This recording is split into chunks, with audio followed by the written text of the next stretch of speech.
History shapes everything we do and everything we believe. Across the centuries, a few have written the stories of humanity, and in doing so, have silenced countless others. Choke Points Through Time is where those voices are heard again. Join Dr. Wayne Sedlak, linguist, scholar of ancient languages and history, pastor, former missionary to Africa, graduate school dean, and professor, as he opens the door to our forgotten past. From the tablets of lost civilizations to the chronicles of empires long fallen, discover the truths history tried to hide and the forces that still shape our world today. Choke Points Through Time, a journey through the pivotal moments of mankind's story. This is history as you've never heard it before. And now, here is Dr. Wayne Sedlak.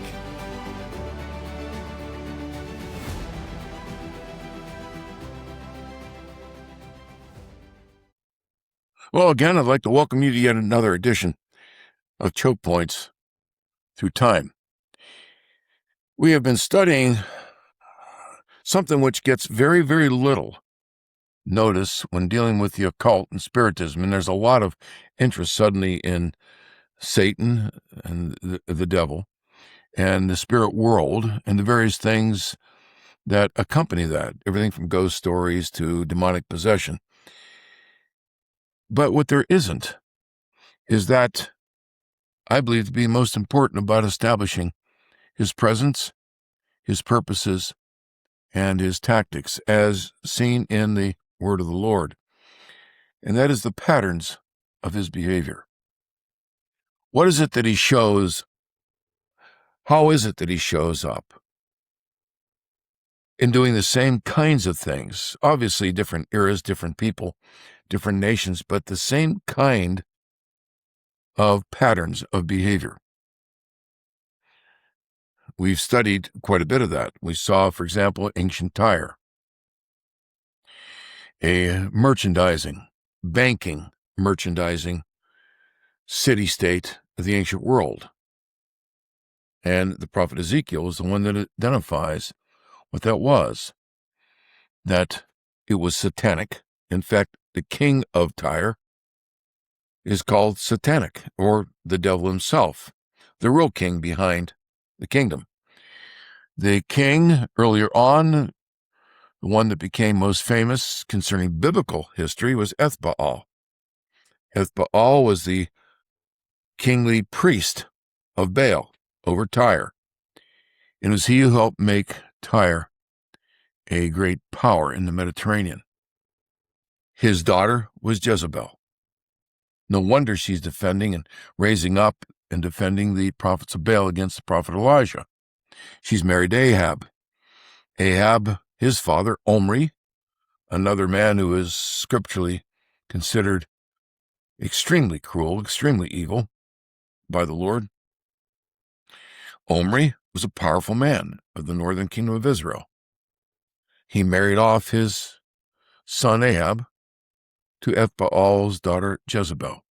We've seen that the city-state of Carthage and the empire that grew from that, established by Elissa, which was the grandniece of Jezebel. So Tyre was the founding, you might say, the founding power for Carthage, a great enemy of Rome, of the Roman Empire. Carthage was a savage. Those sophisticated, interestingly enough, they had their version of suit and ties, but they were savage and cruel in character.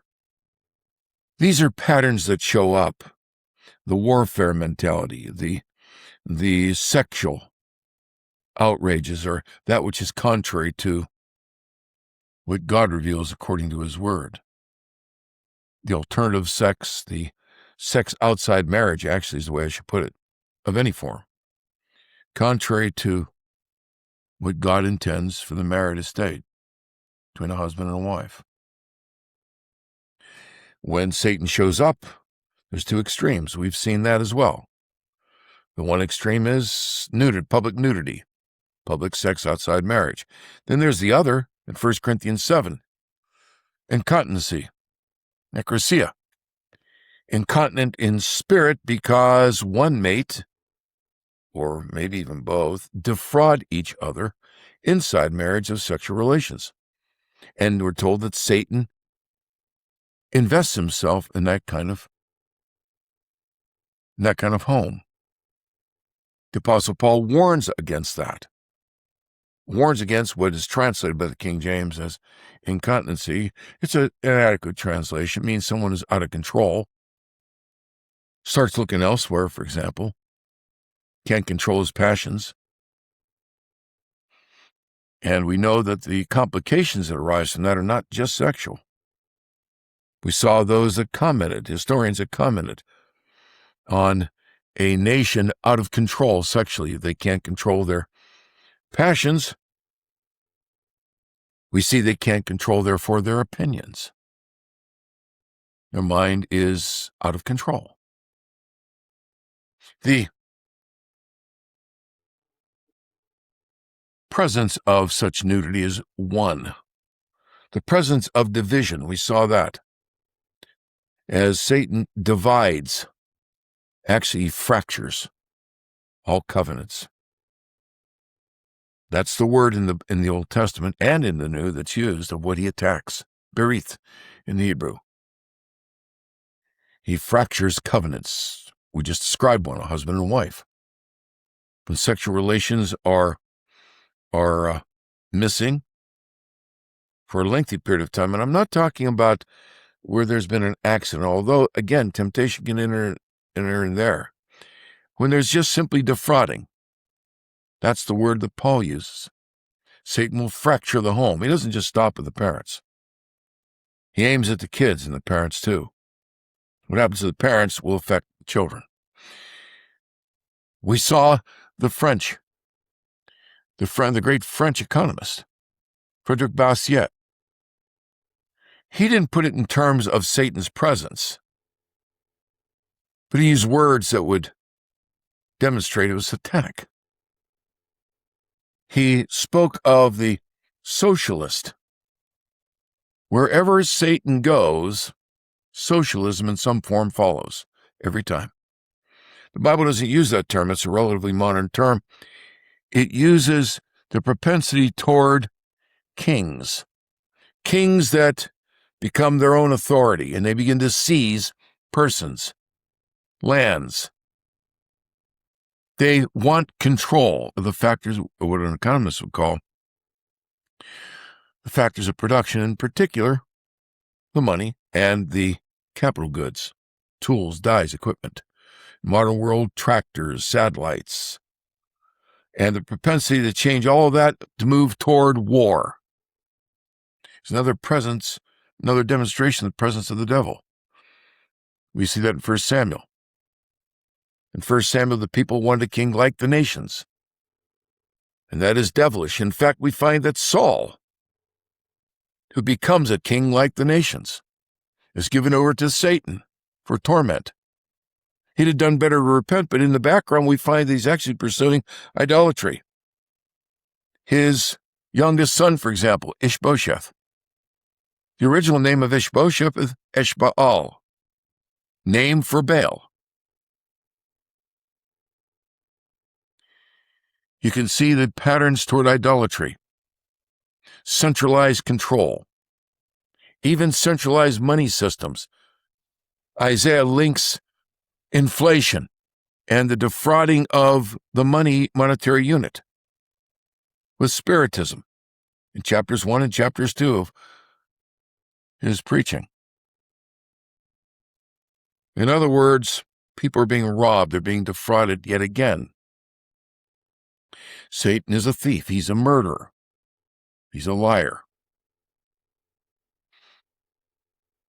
These are all, but there's something even deeper.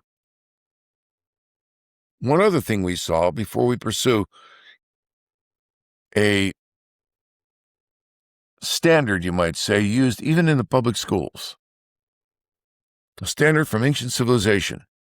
I was taught to admire a certain people, but before we get there, we'll go to yet another of the lessons we've seen, which is much deeper. When the occult phenomena like UFOs show up, researchers, not necessarily researchers advancing what may be called a Christian worldview. These were researchers back in the 60s and the 70s who saw the occult phenomena. They focused upon UFOs, but they knew that it was alien. But they concluded the aliens were not from another land. They concluded they had always been with us. I'm sure they were thinking demonia, demons, but they didn't quite put it that way. They didn't have to. They described malevolent, deceiving personalities. For example, Jacques Vallée. Jacques Vallée was a researcher. He researched into the science of the occult and UFOs. He came to startling conclusions. He and others, like John Keel and Donna Higbee, wrote about the seizure of personalities. I'm sure in the back of their mind, why I shouldn't say I'm sure, I can't speak for them, but the way they wrote, they saw in front of them people who had been possessed, whose personalities were completely altered. One fellow by the name of Bastiat, again, going back to him, he noticed that socialism seeks to alter personalities as well. We are in such an altering of personalities, the trans generation today. Jacques Vallée spoke of the occult as a Trojan horse. It was strategically attacking our culture. Don Higbee spoke of altered personalities. Frederick Bastiat kind of put all these together without even needing UFOs, but certainly describing the evils of the socialism that gripped France in the mid-1800s. Remember, that was the time of what we call the three revolutions, or the three French revolutions, beginning in the late 1700s, extending right on through the latter part of the 1800s. He saw for what it was. He knew what Cagliostro, the occultist, was, and Nostradamus, 2 centuries earlier, anticipating the French Revolution. He knew the evils of the guillotine in his own nation. He knew the 3 times now, 3 French revolutions that had moved in the same direction every time and came to catastrophe. He didn't have to spell out the occult as he described the construction, first of all, of a Trojan horse, a tactic that gets in before its victims can figure out what's going on. The attempt to create, as he put it, the altered, the artificial, I'll call it altered, but the artificial man of society. Bastiat said these people they claim to love humanity, but they don't love humanity. And I would say that of today's generation on the left. They don't love humanity. They love a construction of man that they have created in their imaginations. They want to bend society toward that kind of man. And that is satanic. And they're trying to pull it off now scientifically, physically. They alter personalities, but they alter even genders. Artificial personality is the way Bastiat stated it.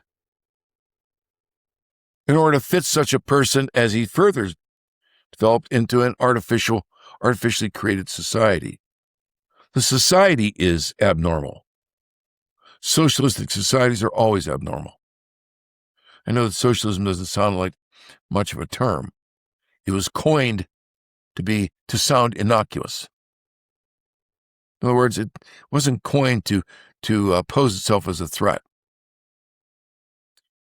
But it creates an altered society. It jams people into that society. They are the square peg, and they will force these altered people into the round hole of their revamped society. How so? Well, an ancient society did the same thing, and it was very spiritistic.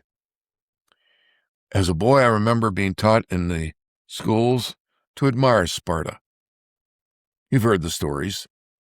The 300 at Thermopylae, the heroism of those 300 that stood against the thousands of the Medo-Persian attackers under King Xerxes. And by the way, that Xerxes is the husband of Esther, the very same one. In fact, when you look in the book of Esther, you'll find he has a great celebration, a great party. He's calling forth troops and movements of people to his capital. Then he's going to move all that, shift all that toward the west as he prepares for his invasion. The avenging of his father Darius, who had invaded Greece and was defeated at the Battle of Marathon. And furthermore, the Greeks had interfered in the politics of the merchant cities of what is now called Western Turkey. They were Greek colonies. They were underneath the management and the authority of the Medo-Persians. But the Greek mainland was interfering in their politics, trying to draw them away. So Xerxes made his famous attack, and the Spartans were made out to be heroes. Their 300 stood against him at Thermopylae. They were, of course, betrayed. 300 were betrayed by Ephialtes, a peasant who took the Medo-Persians through the passes through the mountains and showed them a back door to getting at the Spartans. The Spartans were surrounded, and I still remember my professor, my teacher. Actually, there were a couple. They couldn't express their admiration of Spartan heroism and Spartan toughness. When you look into what Sparta really was, you will find it to be quite a satanic society. In fact, let's describe that for just a moment. Let's see if anything's changed. First of all, they were heavily idolatrous. Now, we talked about the divisions that Satan brings into society. That which the prophet Malachi, the very last book of of the Old Testament, speaks of a curse that will come upon the land where the fathers and the sons are separated. Certainly a situation we find in our society today. Parents everywhere grieve over the loss of their kids. Kids just turn on them. And the kids turn on them and adopt other families, mostly their peers. That separation of fathers and sons is a curse in the Bible. And God says he will ruin the land. He will judge the land if they can't re-knit that back together. That's exactly what was the calling of John the Baptist. Because you see, that prophecy anticipates the coming of Elijah, which in the Jewish mindset was naming the messenger who would have a preaching ministry like that of Elijah, and John the Baptist did. Jews often did that idiomatically. They often named persons or things for others so that you would learn and could characterize. You could describe, categorize, anticipate. It's a brilliant linguistic function. And so they describe John the Baptist, who called his people, the Jews, back to the Lord. Many repented. His ministry of repentance, in fact, affected many Gentiles who were presumably proselytes or would soon become proselytes, even soldiers, Roman soldiers that came to his baptism. And what was it that John accomplished? Well, there were so many throughout, Judea and Galilee, and even on the other side of the Jordan, that came to the baptism, that God looked upon the land in mercy. And Christ on the cross, when he said, "Father, forgive them, they know not what they do," He was forgiving them. That key, know not what they do, is a trespass offering. He was making atonement for his people, no doubt. The atoning work of Christ on the cross. But in that, he was also offering temporary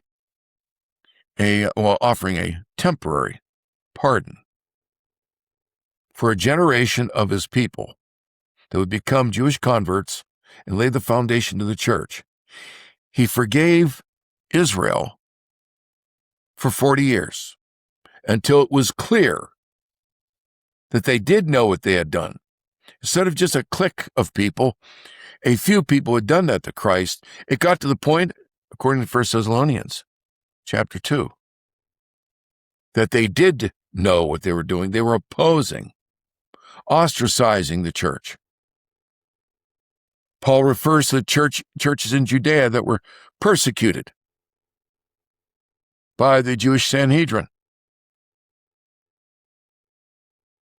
just as Paul himself had lent a hand to persecuting the church. But God had changed him. But the point is that there was a generation of Jewish converts who laid the foundation for the church. And then in 70 AD, the old branch Israel was cut off, like Zechariah the prophet foretold. But the Jewish converts laid that foundation for the church of Christ, and the Gentiles came in, and the church has since grown. So Christ gave them a trespass offering, meaning something that they did in ignorance as a people. Most of the people of Judaism didn't do that. It was a few that did it. But they increased their hatred over time, splitting Judaism, where many became our brethren, or shall I say, we became their brethren, Gentiles coming into the church. And Israel did know what it was doing, as the Apostle Paul tells us in 1 Thessalonians chapter 2. And his word is very, very strong, his condemnation strong. You see, that fracturing is immense. But ancient Sparta was the same way. The Spartans, the fracturing was done a little differently, but between the genders, for example. Sparta enforced men to live in barracks with one another and to eat with each other, as opposed to living, for example, with their wives. They would raise up kids with wives, but the women and the men lived separately, gender separation. And with that came, you've already heard it, incontinency. The Spartans became lovers of one another. Spartan love was a nickname for their relations with other men. They weren't allowed to be with their wives except by state decree for certain times to impregnate them. And then, of course, the women, parents and children would be separated. The women, the mothers, were separated with their children from the fathers. There's another separation, a fracturing, but it was state decreed. And the mothers would have their boys, for example, until 7 years of age, and the boys are taken to live with the men. And you can see how that would result. And very often the boys would be, there'd be pederasty. They'd be raped by the men. That was designed by the state to harden the hearts of the boys. You know, all that adulation of how hard the Spartan soldier was. What my teachers never knew, or at least they didn't teach, is how the Spartan soldiers got to that hardness. Spartan soldiers were notorious for wanting or being greedy. And when they go out to battle, assuming they survived, most times they did, they'd plunder the surrounding countryside. They're fracturing other societies. They'd bring their devilish greed into play. They'd seize men and women as captives. They'd seize as much of wealth, gold, silver. They put it in temples. The ancient temples, those satanic, idolatrous temples, were often commodity exchanges. and money exchanges, currency exchanges, and just outright merchandising, something Christ stopped. When on several occasions he cleaned the temple, and then came back and he cleaned it again. "You not make my Father's house a den of merchandise." Well, they were emulating, quite satanically, what was done by other nations. The Spartans took advantage of that. So when they went to war, they tried to hoard a savings account in different, we would call them banks, but they were really temples, where money would be kept on account till the Spartan soldier could free himself from Sparta and flee off. He'd go to get his account and go and flee somewhere to get away from the Spartan authorities that would try and find him. Spartan love react satanically against that which God has ordained. Spartan greed, Spartan avarice was renowned in the ancient world. These weren't hero men. These are hard-hearted men who had raped boys. Yeah, they were put through certain tests. Still remember that the tale of the man who, the Spartan soldier. Of course, they weren't allowed to show any signs of distress when they're being beaten by the Spartan officers. And one was wrapped with a fox, as if that could possibly be. And the fox began to eat his innards, and he wasn't allowed to. Spartan soldier would die, not allowed to cry out. Okay. Stories like that were meant in the public school I went to, and in many public schools. I've checked other textbooks.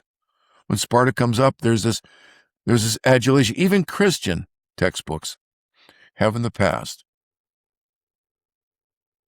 showed an admiration for the Spartan soldier, for the alleged non-materialistic life he led. That's nonsense. Spartan avarice was renowned in the ancient world. Spartan greed, Spartan plunder. They killed for gain. Parents and children are separated. It truly does, as Hillary Clinton used to say, it takes a village to raise a kid. Well, in Sparta, that's the way they did it. That's the way socialism does it. Rip the families apart, and the state becomes the parent.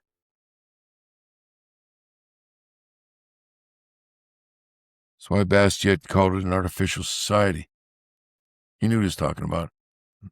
Socialism is always artificial, and Sparta was socialism. The Spartans didn't have the political parties to distinguish them, like we have the fracturing between, in our society, politically left and right, Republicans, Democrats, and everything else. But the Spartans did have class warfare. They're called the Helots, and they were slaves. They did the work for Sparta. See, the Spartan men didn't provide for their own, as the Apostle Paul condemns. Those that don't provide for their own have denied the faith, are worse than an infidel. Well, Spartan men were worse than infidels, so were the Spartan women. The Helots were their slaves, captured in battle from other nations, forced into working the land for the Spartans. Spartans didn't do that for themselves. They're too busy pursuing this Spartan state myth that the state is to be treated as if God. But the Spartans did provoke every year. There was a time where they provoked a declared war against the Helots. They'd go in and do what they wanted to the Helot men and women. It was designed to keep the Helots submissive, till finally all of that rebellion, till finally the Helots, blew the lid off the whole thing, and there was a massive series of revolts. The Spartan state fractured its relationship with its servants, actually deemed slaves. The Spartan state separated the worker from his land. The Helots, neither Spartans nor Helots could own land. Well, the Helots could have a garden. They could have something like that. But even that could be trampled by a Spartan soldier at will. They separated the worker from the land he was working.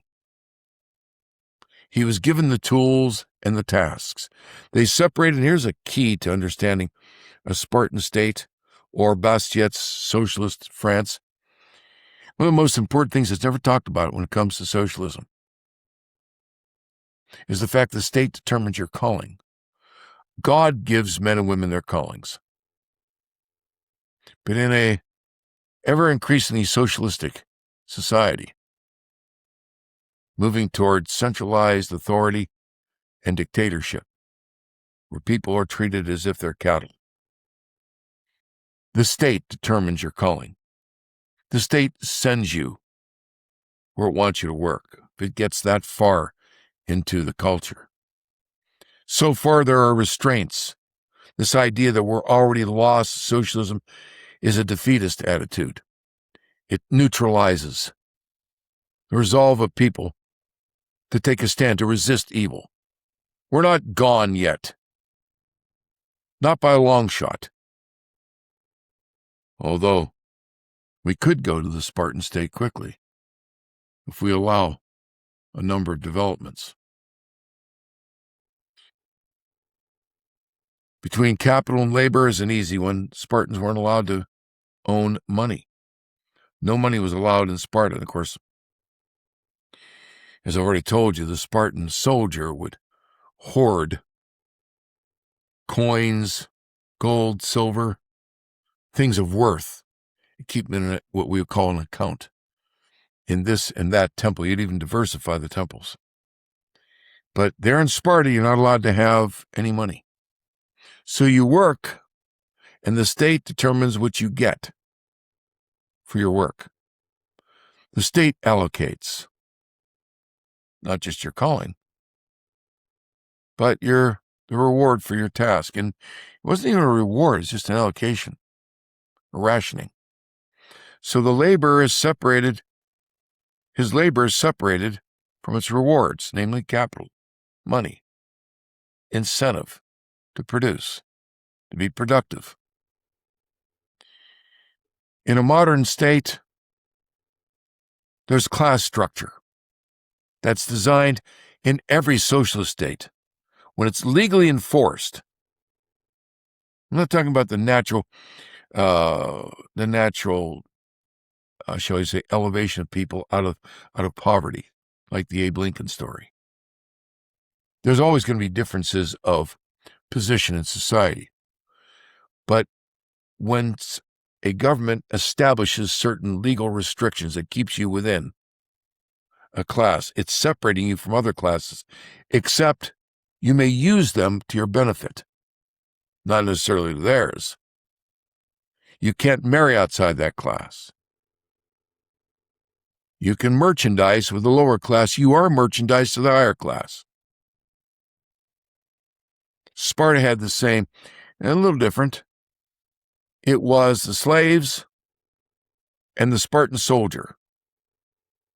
It was the males and the females separated in Sparta. And by the way, the Spartans went about in the nude, but were not allowed to touch one another. The Spartan state was working on hardening the heart of both male and female. So public nudity was a mandate. Kids under Spartan direction would play in the nude, do their gymnastics in the nude. But there was to be, in fact, under penalty of lashing, severe penalties. There was to be no touching. There was to be no sexual. I'm not advocating that there should be. I'm simply saying there shouldn't have been the nudity to begin with to entice. But the incontinency, akrasia, in 1 Corinthians 7, draws Satan into the society, if he wasn't already there, and he certainly was, hardening the hearts. An incontinent heart is one that gets hardened. I see that. I've seen that many times in these many decades of ministry. Spouses that are hardened against each other, because for one reason or another, they just are not in the bedroom together, which is what God commands. Now, again, I'm not talking about somebody who's had an accident or some disease is overtaken like cancer. I'm not talking about that. God, in his mercy, looks upon that with care and kindness when they reach out for his help. But I am talking about the willful. Paul calls it defrauding. The word actually means to rob, to steal. In Sparta, it was a constant defrauding, unless the state ordered it. And when people had a child, there can be almost an immediate separation as the child, especially females, but as the child would come under the inspection of the state could order that a child be put to death. They'd take him up in the slopes, up into the mountains, and leave him there to be devoured, helplessly devoured by animals. It was called exposure. The Spartan state would have to give its benediction to any child to continue to live with its parent until, for young boys, 7 years old. And the Spartan state, if they felt they had too many girls, just like China did not so long ago, they mandated the destruction of female babies. They had too many females, more and more men. Now they have a problem because years ago they did that. And now they got a problem trying to catch up. Now, you can't play with God's laws and expect to come out okay. It doesn't work that way. In Sparta, they were constantly manipulating the gender ratios. So how many boy babies to girl babies. And they would have, especially the girls, slaughtered. You see, in the ancient society, another mark of the devil's presence is the demeaning of a woman, of the overall position of women in society, where Christianity comes in, contrary to public propaganda that is satanic, that says Christianity demeans women because of headship. Inside the home, there is the covenant head. It is the husband. His wife is to be his best counselor. But any demeaning of the female overall in society, obviously nudity does that. Cheap sex does that. Any disregard of the female, any mockery that demeans. You see a satanic movement. The idea that women are not to be protected. They can be their own feminist thing. They can do what they want. God is putting that to his scorn. There is to be a covenant head over a woman, over a daughter. And Satan has that, of course, made ludicrous. And yet it is satanic.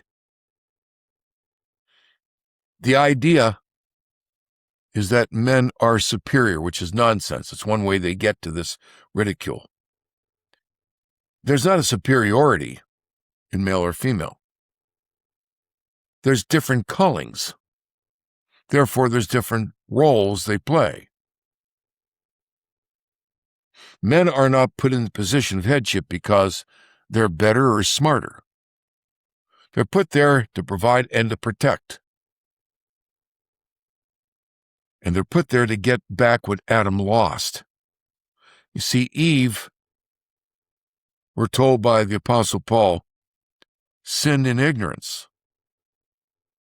So there could have been mercy for her. But Adam went further. In fact, the mercy was that she didn't die. She's cast out of the garden. But Adam we're told, knew exactly what he was doing. And Christ cursed Satan in the doing. Remember, we're dealing with everything from Satan's presence in the garden, Satan's influence in the Spartan society, to the fracturing of society. UFOs and spiritistic phenomena are doing that, all of this.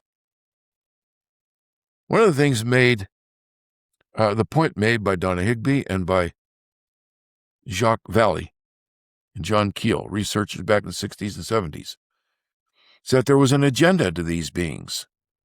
They are malevolent. And they're not necessarily from some world outside our planet. It appears they've already been here. Always. Now that qualifies for Satan and demonia. But they're building a program. They're not just sensationalizing their presence or wooing people away from Christianity. Oh, of course, they're doing that. They're building a contrary history of nations, an evolutionary history. There's a turning now toward aliens as being kind of the jump-starting to modern civilization all over the world.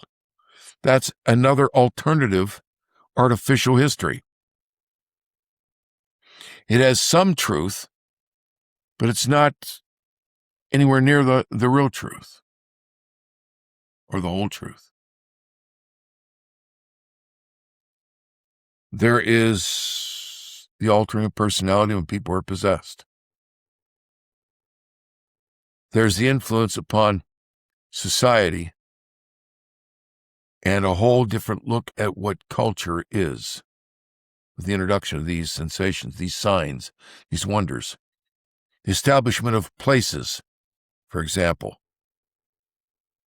places of the occult.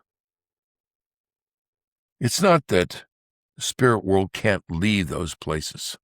I don't buy into the views of certain exorcists, so-called exorcists. You see that in Acts 19, by the way, exorcists that are controlled by the devil. I don't buy into the exorcist explanation that there are places that Satan is relegated to. They're his place. I certainly agree there are places that Satan, that demonia, operate in.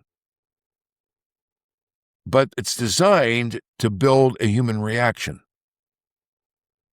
A cult center, a religion, a place of terror, a sensationalizing of the demonia, a worship thereof, a belief in, an engagement in ceremonies and moralities, or immoralities that follow the instruction of the priests, gurus, and others that lead these things. And there's always human leaders involved. Hesiod wandered in the forest, and the muses, the spirit world. The spirit world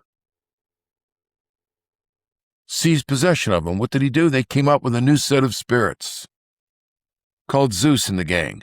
All the rest of the what we now consider to be the Greek gods and goddesses. Hesiod was given that to re-jumpstart that thing. A whole new cataloging of gods, purportedly from ancient times, from a place in the forest where he would, in the meadows where he would shepherd. It was all for cultic reasons, all deceits, all designed for control. Truly a Trojan horse. It isn't that Satan can't leave a haunted area. He haunts it for a reason. He gains adherents. He gains notoriety. He establishes everything from terror to cult instruction through gurus, through alleged prophets and prophetesses. As he tries to establish something that is counterfeit, again, we're dealing with artificial, as opposed to that which God declares to be the need. for the instruction of His Word for individuals and families and nations through His church. And so Satan attacks the church, as we've seen in the past on this show. So all the occult phenomena, no, it's not just sitting there being sensational. It's altering society, creating an artificial society, creating artificial men and women to fit in that society like ancient Sparta, fracturing the old world and keeping human relations fractured in order to control them. You find this all throughout the world, ancient and modern. And the prophets of God invade against it. This is what Elijah was fighting in the Baalish prophets on Mount Carmel. He wasn't just fighting over, well, your religion's that, my religion's that, and we can't get along. He was fighting over a whole world view, ethics, the fracturing of society. He's trying to put it back together, which is why his name was used to prophesy of the coming John the Baptist. Elijah was trying to put back together a fractured northern Israel. And he had some success. So this fracturing process is what we have to see. We have to understand what we're up against. We have to bring back the law of the Lord and the gospel of Jesus Christ. Rebuild the families. Parents that are Christian have to go after their children. When I say go after, I mean to try to rebuild. If you didn't quite do it right in the past, okay, well, join the club for many. Repent and do it right. Heal the difference and take the buffeting in between. Because the kids, if they have a legitimate complaint, help them to get over it. Show them what a repentant, godly man or woman you are. And pray about it. Lead others by your example. Hone your words. Cut your words on a tongue that is accustomed to using the Word of God. And don't make it a lecture. Make it a point here and there. When they ask for more, give them more. When they don't, exercise wisdom as to when and how you can introduce the Scriptures. For those fractured marriages, I've actually had to tell people in counseling, first thing I want you to do is go to bed with each other. You know, some laugh at that. I'm serious. I want Satan out of the relationship. I want the kids to see a healing situation. If kids see the strength of parents that are trying, and I mean really trying, not just in the bedroom, but rather that carries over into a continent, a controlled set of opinions with each other, where bitterness is put aside. And especially if Christ is brought in, and of course that's where I'm going to go in all counseling situations. I'm going to go to the healing power of the gospel of Jesus Christ. If they claim to be Christians, all the better. But let's work with what they claim to be, and let's build upon it. Let's unfracture. Let's knit together our homes, our lives, our faith, our churches, and our nations. That's my prayer, and I trust it's your prayer as well. May God bless you. This has been Choke Points Through Time with Dr. Wayne Sedlak. Visit us at visionviewpoint.com, where you'll find a host of articles, books, and videos designed to answer any questions you may have. Join us Tuesdays and Fridays for Choke Points Through Time with Dr. Wayne Sedlak.